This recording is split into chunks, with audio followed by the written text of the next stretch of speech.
Jadi di antara syafaatnya Quran itu orang nggak jadi masuk neraka. Jadi syafaat itu ada dua, dari neraka diangkat ke surga, dan itu bisa lama itu. Tapi kalau syafaatnya Quran itu yang belum masuk neraka supaya nggak jadi masuk neraka. Karena neraka juga punya aturan, dia juga kena aturan fikih. Jadi, loh betul ini, saya ada bujan.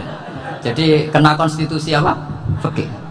Sama tak ceritani syafaatnya Quran itu ada orang tuh beling itu fasik. Itu dia hafal surat Tabarok. Hafal betul.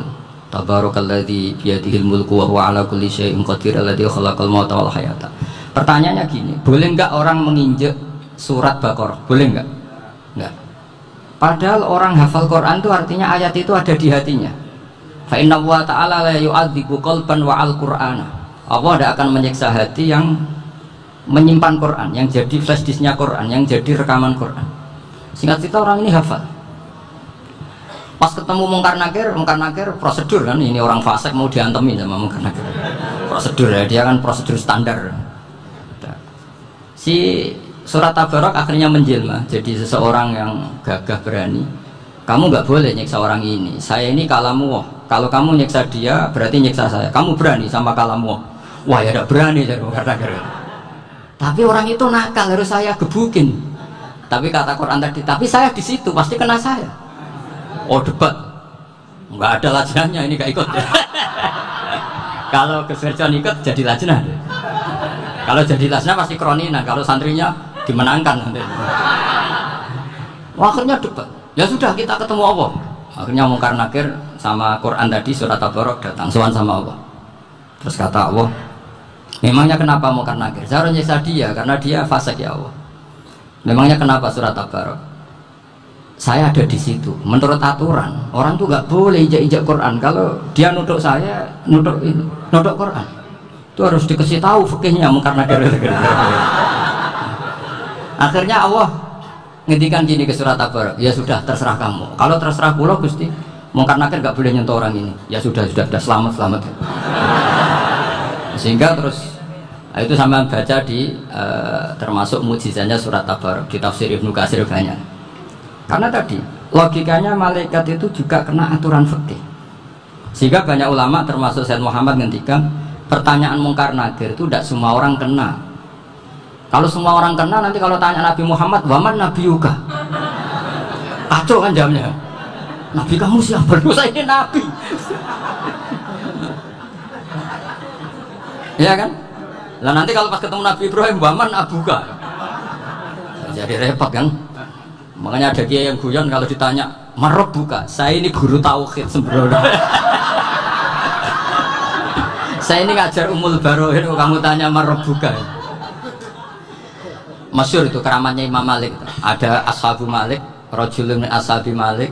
Beliau ditanya Mungkar Nakir, marab buka mana buka? Imam Malik datang, ini seumur-umurnya itu ngajar tauhid. Kamu gede ini gak sopan kamu. Dan kita berharap barokah sama ngaji nanti itu. Yes. Malaikat itu anak sungkane gitu. Jadi itu ada itu. Dan saya meskipun guyon itu serius. Bedanya orang alim sama ndak itu di situ. Kalau orang alim itu guyon itu masih benar, masih serius. Coba saya bacakan ayatnya. Ala inna auliya Allahi la khaufun alaihim wa lahum yahzanun. Terus lahumul busyra fil hayatid dunya fil akhirah. Artinya kalau Mungkar Nakir dengan penampilan garang gitu, berarti ada ketakutan apa enggak? Ada. Padahal ciri utama walinya Allah tidak ada ketakutan. Makanya itu termasuk dalilnya Sayyid Muhammad. Tidak semua orang alami seperti itu karena wali-wali itu la khaufun alaihim wa lahum yahzanun. Wah anak kiai Mungkar Nakir buat tidur bedek. Iku dreseke ora kalau pertanyaan tok, nek konan santri piye? Lho isen wis kiai dihanjuti Mungkar Nakir. Malu gak kira-kira? Mesti pelengahan konan santri piye? Nah jawabannya gampang karena pernah ngajar tauhid. Makanya Sayyidina Ali ini ceritanya ada di kitab Nurul Dzalam. Sama di kitab Nurul Dzalam karangannya Syekh Nawawi Banten. Itu Sayyidina Ali itu ya, andekan orang biasa mungkin ya agak-agak hasut, tapi ini wali gak boleh kamu katakan. Dia itu mangkal sama Umar. Orang kok setiap orang pernah dibentak. Apa dia berani bentak Mungkar Nakir? Penasaran dia. Bagaimana kerengnya Umar itu berlanjut enggak gitu kira-kira. Akhirnya minta, ya Allah saya minta kasyaf. Ya karena yang minta Sayyidina Ali karena mau wajah dituruti sama kasuf. Dilihat Sayyidina Umar pas meninggal itu. Jadi hasud itu ya kadang penting asal baik. Loh betul, bahasa Kanjeng Nabi kadang la hasada illa fisnaten. Itu Nabi bahasakan ya hasad. Gus Verson aja yang nafsirkan ghobtoh itu kan gaya-gayanan sebagai ulama. Aslinya Nabi ngendikannya itu la hasada illa fisnaten. Ulama yang ganti itu namanya ghobtoh. Wong Nabi sendiri nyebut hasad kok kamu tafsiri ghobtoh. Ya hasad ya hasad. Udah, nggak usah ditawil-tawil, pokoknya gitu. Kalau sama nggak percaya nggak apa-apa. Kok gitu aja kok repot. Karena sama nggak percaya kemungkinannya dua. Satu nggak ngerti. Dua sama-sama alim. Kan dari awal kalau sama-sama alim kan laisa li alimin ayuqallida aliman akhir. Kita nggak perlu saling mengikuti. Ngapain hasud? Biasa aja. Akhirnya Sayyidina Ali kasar. Pas Umar bangun, setelah mati kan bangun, setelah meninggal bangun. Mungkar Nakir datang dengan perang yang sangat garang. Itu digambarkan Sayyidina Ali, matanya itu kal kidril ghali, kayak apa, kendil yang apa, menganga. Wah seru. Sayyidina Ali senang, paling takut ini Umar. Senangnya bukan main, wah ini mesti takut Umar. Biasa. Ternyata enggak, Umar malah bangkit. Woi Mungkar Nakir ya.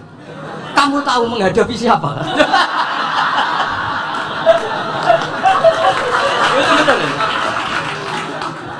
Kamu itu menghadapi temannya ahabbal khalqi ilallah.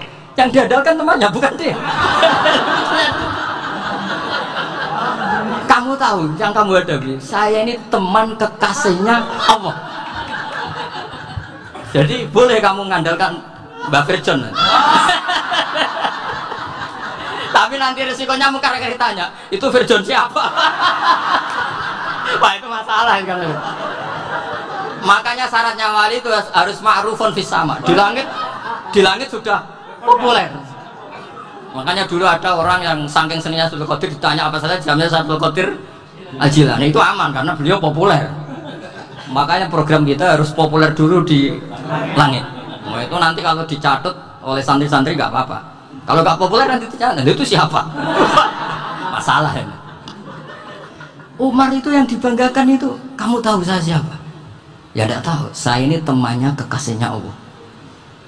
Temannya Muhammad, iya Muhammad Rasulullah. Wah mikir, waduh repot ya. Loh, di dunia aja gitu kan, temannya presiden, temannya panglima, apalagi ini temannya Sayyidul Awalin wal Akhirin. Di dunia aja bilang temannya presiden, menteri, orang sudah takut, apalagi ini temannya Sayyidul Awalin. Yang karena terus konfirmasi sama Allah, gimana ya Allah ini ngadepi. Sebetulnya diandalkan itu temannya, bukan dia.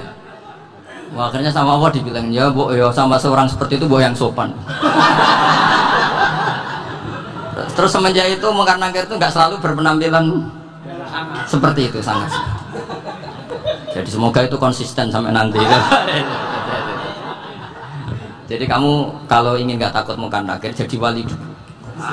Karena sarannya tadi hanya wali sing la khaufun alaihim walahum yahzanun lahumul busyra fil hayatid dunya fil akhirah. Jadi orang itu kalau ngaji itu harus khatam. Jangan semuanya kena pertanyaan. Dan kalau semuanya kena pertanyaan nanti repot. Kalau Nabi Muhammad ditanya waman Nabi juga. Nabimu siapa? Itu kan terjadi aneh. Jadi makanya ngendikane Sayyid Muhammad semua ulama lah, nggak ada am kecuali ditaksis. Kecuali sifatnya Allah. Misalnya bikulli syai'in alim ya benar-benar bikulli syai'in. Tapi kalau am semuanya pasti ada taksis. Meskipun dalam muhawarah muhadasah biasa. Misalnya contoh gampang, istri kamu baru seneng kamu, mas nak pengen apa-apa itu lapor aku, gak apa-apa mas, mesti aku seneng sama lapor. Iku dia aku pengen wayo. Langsung jadi apa wae. Mesti apa wae maksudnya kecuali itu gitu.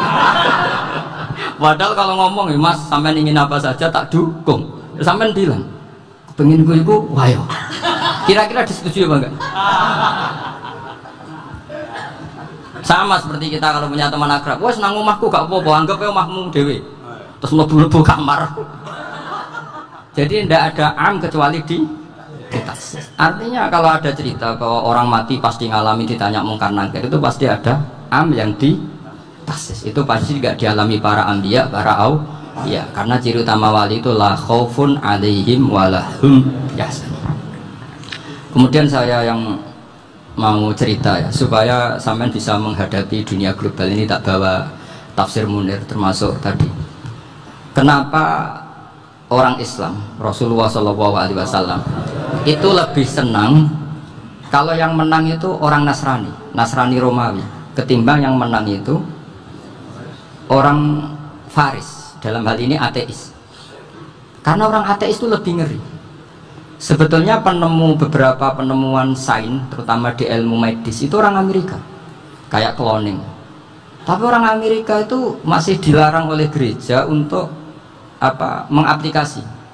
Karena nanti bayi cloning itu dipakai suku cadang. Di Amerika masih ditentang oleh fatwa-fatwa agama, baik Islam maupun Kristen. Tapi di Cina itu dipraktekkan, karena nggak ada halangan agama. Di Cina itu biasa ada kondom diolah lagi jadi alat-alat aksesoris. Di Amerika tidak ada karena masih ada agama, masih ada larangan. Sehingga orang Islam itu lebih takut kalau yang menang itu Persia, karena terus cara berpikir ternyata Tuhan itu tidak ada, langit nggak ada perannya. Jadi ketika yang menang Nasrani masih berpikir itu pertolongan Tuhan, meskipun mungkin cara mengatakan Tuhan beda dengan kita. Tapi ada satu kesamaan bahwa kekuatan samawi itu ada. Jadi disebut hulibatir rum fi adnal ardi wa hum min ba'di ghalabihim sahlibun. Di sini diterangkan oleh Syekh Nawawi supaya kamu tidak salah paham. Sebetulnya kamu katakan misalnya wah itu paham liberalisme, sebenarnya saya tidak tersiksa. Cuma takut yang mengatakan seperti itu cek goblokir atau ngaji gitu. Itu aja masalah saya. Ini saya baca ini karangannya Syekh Nawawi karena tadi kata Mbak Firjon ngaji itu harus sama orang yang bersanad. Saya ini kalah sama beliau tuh berkali-kali. Secara nasab saya harus manggil Mbah. Secara silsilah ilmu saya juga kalah lagi. Saya sering disewani sama cucu-cucu Syekhona Khalil. Kiai Sidik itu termasuk murid dekat beliau Syekhona Khalil. Kalau itu berarti kan Gus Wirjon, Ahmad, terus Mbah Sidik. Mbah Sidik ngaji Syekhona Khalil. Syekhona Khalil itu pernah ngaji langsung sama Sayyid Zaini Tahlan. Berarti beliau dari Sayyid Zaini Tahlan itu baru generasi kelima. Sementara saya itu sudah ke-7 atau ke-6. Saya, Mbah Mun, Mbah Karim misalnya, Mbah Hashim, Mbah Mahfud Termas, Sayyid Abi Bakar Sato yang arangnya Anatul Tolibin, baru Sayyid Zaini Tahlan. Berarti saya ke-7, kalah lagi. Tapi untuk jadi wali biasanya cepat saya. Karena syaratnya jadi mbah itu ngalah demi putu. Jadi kalau beliau ngotot, saya dulu Gusti, saya mbahnya. Wah itu mbah yang nggak baik. Pasti jatahnya dikasihkan apa? Cucunya dulu. Makanya Abdul Muthalib itu orang yang dapat wangsit, tapi yang jadi nabi itu cucunya. Jadi dalil saya banyak. Sebenarnya Abdul Muthalib itu sudah sering dapat wangsit. Karena saya bahasakan wahyu, nabi yang protes, enggak nabi kok dapat wahyu. Tapi sebetulnya Abdul Muthalib itu masyhur itu. Kalimat-kalimatnya menunjukkan bahwa beliau itu sudah dapat wahyu kalau nanti cucunya itu jadi apa? Nabi. Makanya senangnya bukan main Abdul Muthalib sama Rasulullah. Putu seneng, mbah seneng putu. Jadi mungkin, jadi sampean enggak usah protes loh. Yang jadi wali kok cucunya. Loh, betul. Dulu Mbah Hamid Pasuruan itu kalau Mbah Ahmad Siddiq ke sana, Mbah Hamid Pasuruan kalau manggil Mbah Ahmad Siddiq itu paman. Tapi pamannya minta ijazah ke ponakan. Apa ya gara-gara itu memang. Kalau itu masih berlaku, apa? Ngalah tadi. Kayaknya masih apa? Hawane masih. Karena melihat tren-tren langit masih gitu kayaknya masih. Masih itu. Ya, tapi banyak tetap dapat jatah, tenang saja nanti. Tapi memang sebaiknya mbah itu legowo. Rasulullah Muhammad SAW itu terkenal min dzurriyyati Ibrahim. Tapi kata Rasulullah, ana dakwatu Ibrahim wa bisyaratu Isa. Aku nganti ngene iki barokah dongane Nabi siapa? Ibrahim. Jadi dongane Nabi Ibrahim ya tiba teng putu. Jadi banyak bukti bahwa jatuhnya ke putu gitu. Tadi saya di kamar sama beliau berduaan. Nih Mbah sing dadi wali di sini, aku webah. Cocokan tadi. Nah, kenapa saya akhir-akhirnya gulirkan daftar wali? Kenapa? Saya ini resah ya, orang sudah ingin dicintai pejabat, dicintai tetangga, dicintai teman. Tapi kadang-kadang orang lupa lagi dicintai apa? Makanya saya meskipun guyon, tapi ini amdan, bukan sahwan. Supaya orang punya cita-cita lagi jadi wali, ingin dicintai Allah. Kita ini terlalu lama ingin dicintai makhluk. Mbok ya naik kelas sedikit lah. ingin dicintai Allah Subhanahu wa ta'ala. Meskipun saya guyon, tapi tadi guyon saya tuh lebih serius ketimbang serius Anda. Karena tak pikir,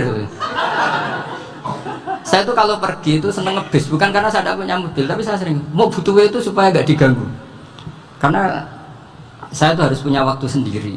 Kalau bis kan ketemu orang nggak kenal, tapi sekarang ya agak susah, banyak yang kenal.